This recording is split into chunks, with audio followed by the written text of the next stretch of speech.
to get to know our superstars outside of the ring. So a lot of fans had a lot of questions to ask you. And one of the questions that everybody wanted to know was your love for muscle cars. Like, where did that, how did that get started? That got started with Dad. Hmm. Growing up, my dad, he's a mechanic. I think a lot of you already know I'm the daughter of a mechanic. Born in Jersey, raised in South Carolina. So my mom and dad been together since they were teenagers, raised 5 kids, hardworking American people, and my dad loves American muscle. So he was always restoring classic cars. And the first car I got when I was 17, 18 was a Chevy Nova. Sold that, got another one much more souped up. And yeah, I have a love for American muscle cars too. So how often do you work on your own Chevy Nova?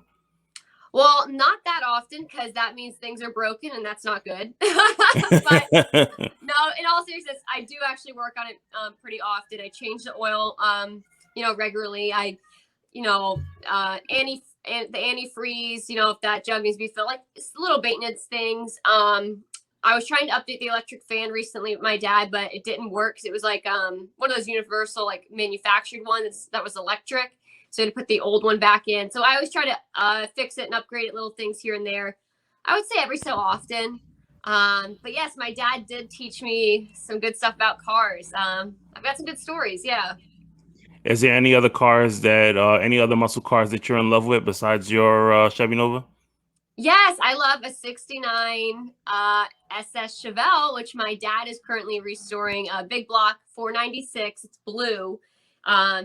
I also really love a 67 Impala, Chevy Impala. I guess I'm just a Chevy girl all around. Yeah, I've noticed that. Yeah. I love the show Supernatural, and I've been watching for years. And I even named my car Dean after the characters. I just loved how badass the character was, which I feel like relates a lot with my character in the ring. You know how you hear people say they get their character or motivation or inspiration from other TV characters or stuff. Right. So, yeah, I like the Impalas, Chevelles. I really like a Dodge Challenger too. Okay, that's different. Yeah. So doing some research on you, right? Because I love to get to know people, like I said, outside of the wrestling world. And one of the things that I noticed was one of your former jobs, you was a EMT. Yes. So yeah, so how did you get into that? I got into it because I think a friend of mine was in medical, and I just wanted to help people, and I saw it and was like, man, that looks brave and dangerous and courageous, and I want to do it. So I went to college and became an EMT, driving around on an ambulance, 36-hour shifts, transporting patients, and I was really helping people. I really learned a lot. I really enjoyed it, but there was always just that desperation of this drive inside of me to pursue professional wrestling. So I had to go for it. And what was your first experience that you knew like professional wrestling was something that you had to pursue? I want to say when I was back home in South Carolina as an EMT, I still kept up with wrestling. I always watched it. I went to some live events growing up. And then even when I was older, I saw these young women at the WWE Performance Center coming up. The Paige, the Sasha Banks, Carmella, Bayley, Charlotte Flair, and they were really changing the game. And I was like, wow, these women are not that big. They're not the size of China. And I didn't know. I thought like to be a pro wrestler, you have to know somebody, or, it just doesn't happen for people like me, a regular average Jill Joe that, is an EMT and does classic car stuff, So I finally went to Orlando and pursued it, and I looked into it, and Orlando had the WWE Performance Center is here. Impact was doing TV tapings here, which was my first TV gig. And yeah, I was able to join a school and hop around from schools and get my experience from so many great people. So how do you feel like now the way like women's division, like in a whole, in every different company that they have out right now, like how do you feel like the women's division has shaped so far from like year to year? Oh, it's transformed. I mean, back when I watched it when I was a kid, and don't get me wrong, like for instance, like the matches like Victoria was in and Gail Kim and Trish and Lita, they kicked ass in those matches. No, they weren't always given a lot of time, but they kicked ass still. But it's a whole evolution that's happened with women's wrestling, that we're being able to main event with Ronda Rousey and showcase our talent and ability in the ring as actual wrestlers and not just eye candy, which is very similar to what I'm doing with women in cars, breaking the stigma as well. Yeah, definitely. Because, you know, it's great that, you know, like you're trying to break that stigma because, you know, of course, a lot of people will go and say like, oh, you know, women don't know too much about, you know, like cars and, you know, what to do with them. But like you and like a handful of women that I've seen so far, like you guys are so knowledgeable, you know, in that field, you know, and then, you know, it kind of like shuts the guys up in a way. Yeah. You know, and then the way the women's division is shaping up now in every, you know, company, you know, the women are taking over, Yes. you know, in a way where it's getting close to the point where we're going to have another Glow and we're going to have like, you know, all women show. I mean, I know WWE did a pay-per-view, all women's pay-per-view, but you know, I can see it soon being that we're just going to have a complete show that's going to come on every week and to showcase like everyone's talents. You know, you guys are like an inspiration for like young girls that are growing up today that can say to themselves, like, I can do the same thing that, you know, Amber's doing or Charlotte's doing or Banks is doing. Hoping. That's my goal. I want young girls to grow up and go, I can do this, I can do that, I can do everything if I want. Right. So is there any piece of advice that you would give somebody that's, you know, coming into the business right now? Yes, I could give lots of advice. Shoot away. Have a good heart, and if you're getting into this, get into it for the right reasons.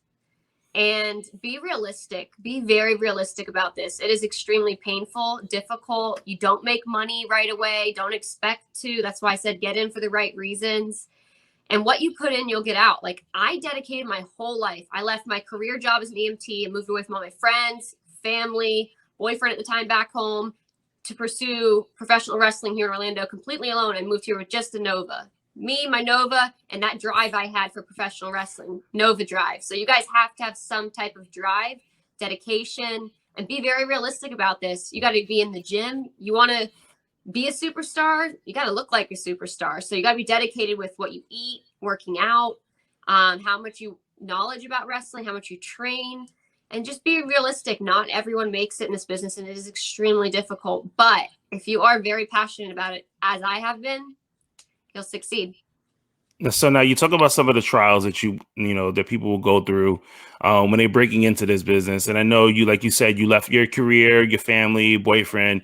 Like, what are some things that you went through that you could share with somebody that can say, like, oh, you know what, I went through that too, or like, okay, maybe that's something that you know I'll experience, because I know you know, like leaving everything behind is tough enough, you know, and then going into this business is even tougher, you know. So what did your family think about that? My family were very supportive. They were like, come home anytime you want. You sound like you're in pain. Just come home. Like, I was like, no, I'm not coming home. You know, if I want to do something the rest of my life, you don't give up after 4 months.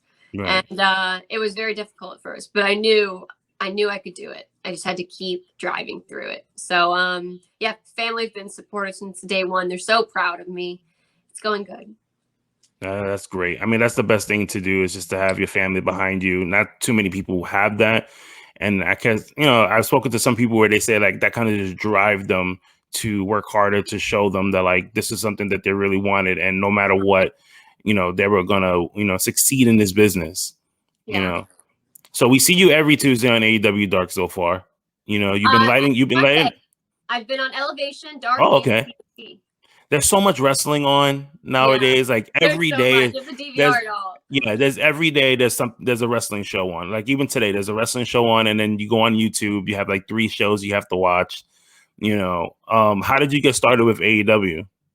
I had a friend that I knew back from Impact Wrestling and reached out. Okay.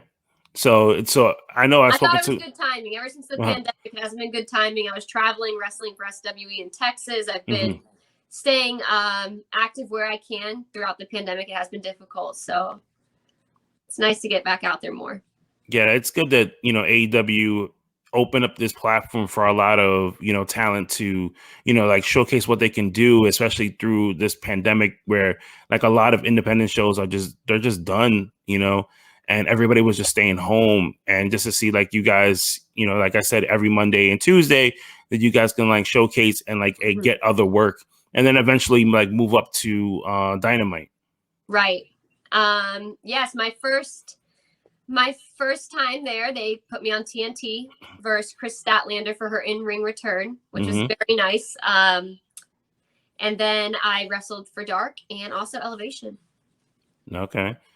So you talked a little about nutrition. So we're gonna wrap up with that because you are very big on nutrition. I've seen all your posts on there, of the things that you do as far as like workouts is concerned. So like for people who want to get into better shape, what are some tips that you want to give to us? We've been through this whole pandemic. I know for myself, before the pandemic, I was very active. And then the start of pandemic, I started to get really lazy. I'm starting to get back up to, training again. So what are some tips that you can give me and other people that are listening right now? Not to be too hard on yourself. Don't feel bad. As a lot of people went through depression or took that time off or slacked in many areas of their life, their diet, working out through the pandemic. Let's see. To give some good advice, I'd say it's all going to start with what you eat. If you eat a lot of fast food, if you're stopping on the road a lot for fast food, there's not that many healthy options out there, but try to choose what is the healthy option. I would cut out any fatty foods, no pork, no ham. I would lean if you need to lean down, the leanest meat you can get, like fish, chicken, turkey. If your body, digests carbs fast, I eat a ton of carbs. But my body can process it quick. If yours doesn't, cut out carbs and train and work out and look what's, and you can do your research, what's best for you. Like I love doing hot yoga at Orlando Power Yoga because it controls my breathing for wrestling and I sweat. Like I love a sweat sesh. So you just have to stay dedicated and motivated, see what works for your body. You don't have to pay for an expensive gym membership. You can look at workouts online. Like people are always asking me what I do for Amber abs. And I'm like, man, like when I was an EMT, I would do 300-400 leg raises a day, where you can either hang, you can sit on the edge of your bed, you can sit on the floor and you just do leg raises, or you do mountain climbers.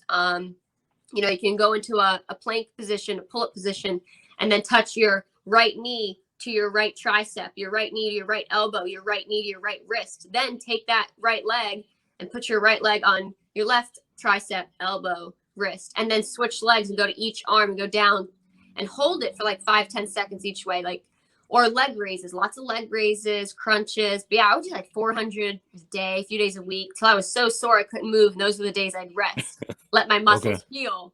So yeah, diet, eat healthy, don't eat a lot of fast food. That stuff is not good for you.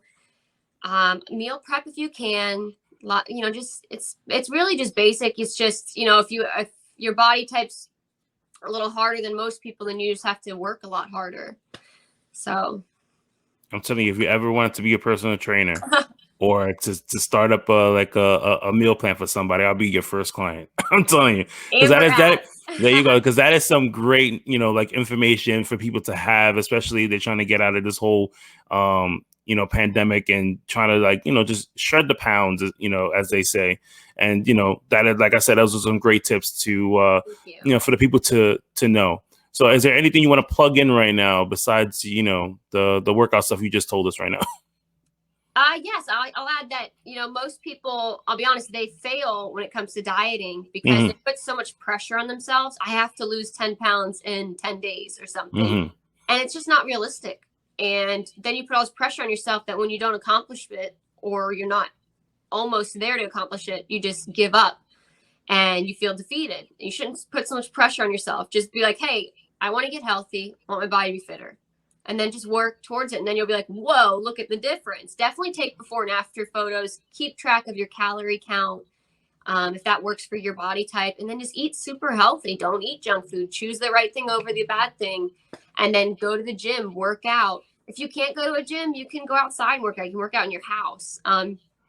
You don't even need weight machines to work out. You can use your own body. There's plenty of at-home workouts for just using your own body weight. You can YouTube all this stuff nowadays. We got the internet. Yeah. So what's next for Amber? What's next for Amber? I am hopefully going to continue to tune up AEW and then hopefully the women's division at AEW and, maybe a contract somewhere in the near future. Okay. I have lots of goals, lots of ambitions. Like you said, the classic car thing. I'm the daughter of a mechanic. I drive a 73 Chevy Nova. I'm Amber Nova. I'm your Nova girl. I do change my own oil, and I'm trying to break the stigma with women in cars. Not to judge a book by its cover. I have so many ambitions and goals for myself that I want to be in an Advanced Auto Parts commercial. I want to get sponsorships for these wrestling companies that no other girl has done.